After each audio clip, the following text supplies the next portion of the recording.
ki khana skul ka paimau higher secondary school hakano phai sngi ka pratarik nailur araja arwar ki lapen long ye ji khi persha bandawa weng no ye ka principal ka tega skul bat kenturu yo mentrang ba ka jala Meghalaya Conrad ke sangma lambat ki Myntri ka sarkar bakin phai khmat lem saki kini ki khana skul nadu class 9 hadu casual ki lapen pau ye ji sokhya namat ka jingbom byang ki jingdon kam hak skul nadu ki chkali bar ka ki kamra class bat kiwi pan ki khana skul ki la ongru ba kum ki khana ki kwa ba ka skul paimau bakan pau shakmat nri hakikatu ka nisnem kimyo shu yakalat ban pawil di hakijing yakop ilakai.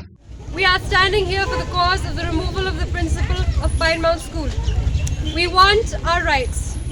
We would like for there to be better facilities in our school, better toilets, a library, and many other facilities that we will make known later.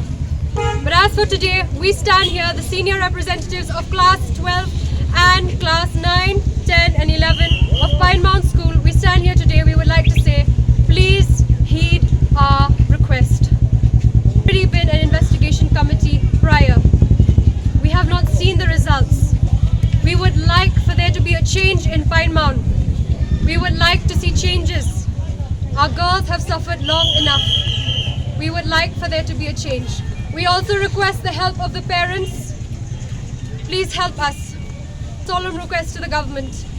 Please, Sir Conrad and the other ministers who are watching, and the rest of the government as well. Please heed our request, sir. Please watch. We are the students of Pine Mount School. On behalf of KG to class 12, we are requesting, please look into the grievances that have been committed against our school. Please look into the facilities that we do not have, that we are supposed to possess, that we are as citizens of India, as minors of the state and as young girls entitled to. They are our educational rights. So please, we hope that you will heed our request at the earliest possible.